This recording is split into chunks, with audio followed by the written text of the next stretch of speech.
Upon taking your backpack out of its packaging, the first thing you want to do is plug in the battery charger and charge the supplied battery. The battery that arrives with your backpack doesn't arrive with a full charge. Now when you place the supplied battery onto the charger, you'll immediately see a green indicator light start to flash. When that green light stops flashing and is a steady green, then you have a full charge on your battery. When you're not using your backpack, be sure to place the battery back onto the charger. This will help maintain a full charge, and you can keep it on the charger indefinitely. If you place the battery onto the charger and see a red flashing light, that means your battery is no longer good and will not charge. However, this does not mean you have to replace the charger and battery. It simply means you have to replace the battery only. With your battery at full charge, place the battery on your backpack sprayer. Turn the backpack on and listen for the pump to start operating. With your battery in place and your sprayer ready to go, the first thing you want to do is fill the backpack with clean water for testing purposes. Turn the sprayer on and hold your discharge down below the tank and run it until you get water out through the shutoff. If the pump is not priming, leave the water in the tank for a few minutes to allow the water to kind of weep into the pump. Now if your pump doesn't turn on at all, you know the battery is charged and there is no pressure in that shutoff. You can check the wiring inside the housing to make sure the wires didn't come loose during shipping. It happens. Now go ahead and use the supplied 4mm Allen wrench to remove the retainer clamp off the base of your sprayer. This will open the battery cap.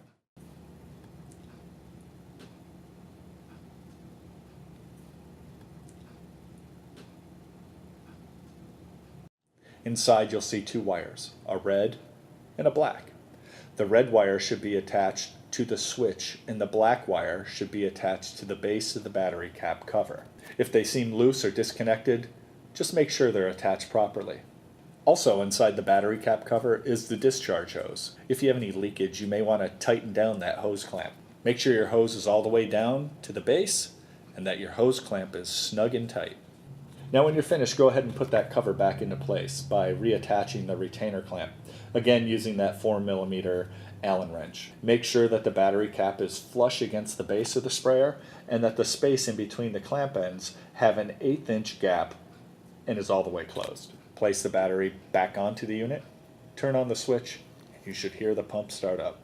It's really important to keep your filters clean and clear of debris. And the basket at the top of your backpack helps keep debris out of your tank while you're filling it. And inside the tank there's a removable filter which is attached to a finger ring. You'll see it. You can just pull that filter up, pull it out, make sure the removable screen is clean, and then just slide it back into the position inside its grooves. The final filter is located in the back of the shutoff body.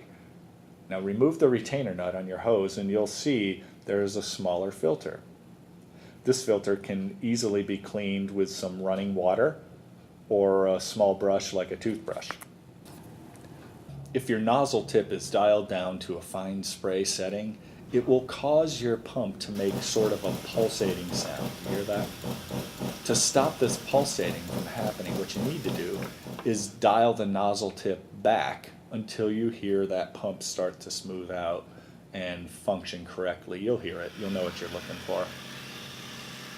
Now if your pump continuously runs and there's a weak flow of liquid, you more than likely have a bad pressure switch.